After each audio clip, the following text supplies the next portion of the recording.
আসসালামু আলাইকুম রহমতুল্লাহি ওবারাকাতুহু। আশা করি সবাই ভালো আছেন। আবারও আরেকটি ভিডিওতে সবাইকে স্বাগতম। আপনারা দেখছেন নাজমুল 2431, আর আপনাদের মাঝে কথা বলতেছি আমি নাজমুল। তো আজকে আরেকটি 150 ওয়াট প্যানেল রিভিউ করে দেখাবো। এটা হচ্ছে সানশাইন কোম্পানির। সানশাইনের যে বাসবার লিস প্যানেলগুলো আছে এর ভিতরে একটা 150 ওয়াট, এটা 100 ওয়াট 150 ওয়াট সবই পাবেন। তো এই প্যানেলটা আজকে আমি আপনাদের মাঝে রিভিউ করে দেখাবো। আমি যদি একটু দূর থেকে দেখাই, এই হচ্ছে প্যানেল।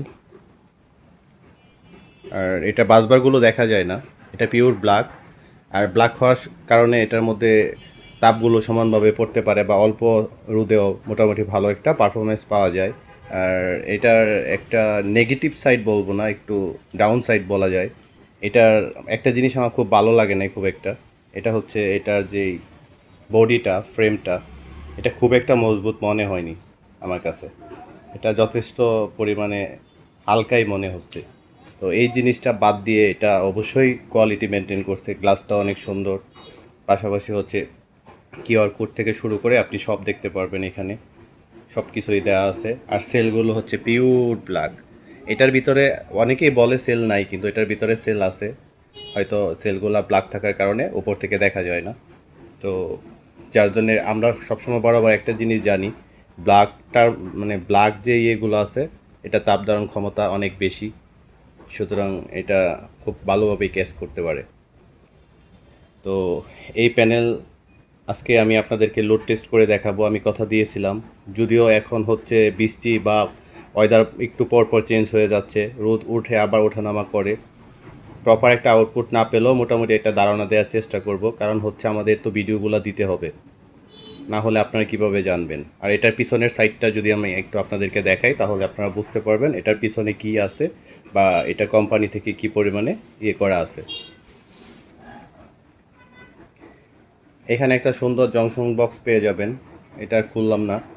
আর এইখানে হচ্ছে MC4 কানেক্টর দেওয়া আছে। আপনারা চাইলে এটার সাথে কানেক্টর কেবলের সাথে যুক্ত করে সহজেই ব্যবহার করতে পারেন, বা যদি না চান এখান থেকে কেটেও কেবলগুলো জয়েন করে দিতে পারেন। আর এইখানেও কিউসি পাস লেখা আছে, পাশাপাশি হচ্ছে একটা কিউআর কোড দেওয়া আছে। আর এই হচ্ছে সানশাইন। আর এটা হচ্ছে ম্যাক্সিমাম পাওয়ার, যেটা এটা হচ্ছে 150 ওয়াট। তারপর হচ্ছে ম্যাক্সিমাম পাওয়ার, যেটা ভোল্টেজ হচ্ছে যে আপনি যখন লোড ব্যবহার করবেন তখন 18 ভোল্ট, এবং ম্যাক্সিমাম পাওয়ার কারেন্ট যেটা হচ্ছে 8.3 এম্পিয়ার। আর ওপেন সার্কিট ভোল্ট হচ্ছে 21 ভোল্ট। আর শর্ট সার্কিট হচ্ছে 9.7 এম্পিয়ার। 9.7 এম্পিয়ার হচ্ছে শর্ট সার্কিট কারেন্ট। ঠিক আছে। তো এই প্যানেলটা এখন হচ্ছে আমি রোদে নিয়ে যাব এবং আপনাদেরকে টেস্ট করে সঠিক একটা তথ্য দেওয়ার চেষ্টা করব। আর অবশ্যই আমরা অনেক কষ্ট করে ভিডিওগুলো করি যাতে বেস্ট আউটপুটটা আপনাদের সামনে তুলে ধরতে পারি। তো এর জন্য অনেকবার ভিডিওগুলো করতে হয়, কারণ রোদগুলো আপ অ্যান্ড ডাউন হয়। সেই ক্ষেত্রে হচ্ছে যতটুকু পারি আমরা চেষ্টা করব সঠিক তথ্য তুলে ধরার। আর অবশ্যই ভিডিওতে লাইক কমেন্ট করবেন, ভালো লাগলে চ্যানেলটা সাবস্ক্রাইব করে রাখবেন। তো চলেন এটা রোদে নিয়ে যাই।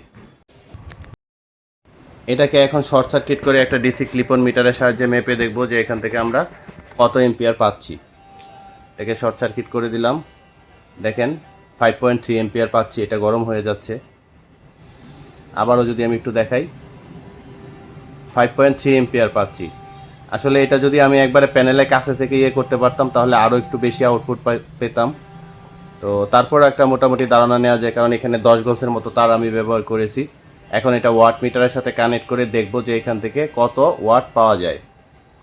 আমি আবারও যদি একটু কষ্ট করে এম্পিয়ারটা দেখাই, শর্ট সার্কিট 5.5 এম্পিয়ার। এখন এটাকে ভোল্টেজ অ্যানালাইজার মিটারের সাথে কানেক্ট করে দেখব এখান থেকে কত ওয়াট পাওয়া যায়।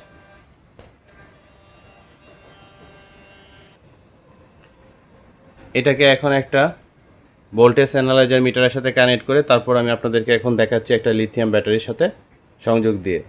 এখন হচ্ছে 6.1 এম্পিয়ার করে পাচ্ছি, যেটা 84 ওয়াটের মতো পাচ্ছি এখান থেকে। আর 6.2 এম্পিয়ার আস্তে আস্তে বাড়তেছে। দেখেন 84 ওয়াটের মতো বা 85 ওয়াটের মতো অলরেডি পেয়ে গেছি। হয়তো বা রোদের তীব্রতার সাথে আস্তে আস্তে একটু বাড়তে পারে। তো এটা ছিল একটা 150 ওয়াটের প্যানেল। এখান থেকে মোটামুটি 83 ওয়াটের মতো অলরেডি 84 ওয়াট পেয়ে গেছি। তো যদি রোদ বাড়ে তাহলে এখান থেকে 100 বা 120 ওয়াটের মতো পাওয়ার একটা সম্ভাবনা আছে। তো আমি আগেই বলেছিলাম যে এটা একটা লোড টেস্ট ভিডিও নিয়ে আসবো, প্রত্যেকটা প্যানেলের লোড টেস্ট ভিডিও দেখাবো। তো যার জন্য আপনাদের মাঝে এই ভিডিওটা নিয়ে আসা, সঠিক যে তথ্যটা ওইটাই আমি আপনাদের মাঝে উপস্থাপন করতেছি। তো যদি আমার ভিডিওটা ভালো লাগে অবশ্যই চ্যানেলটাকে সাবস্ক্রাইব করবেন, লাইক কমেন্ট করবেন এবং আপনাদের মহামূল্যবান মতামত শেয়ার করবেন। ধন্যবাদ সবাইকে, কথা হবে পরবর্তী ভিডিওতে। আল্লাহ হাফেজ।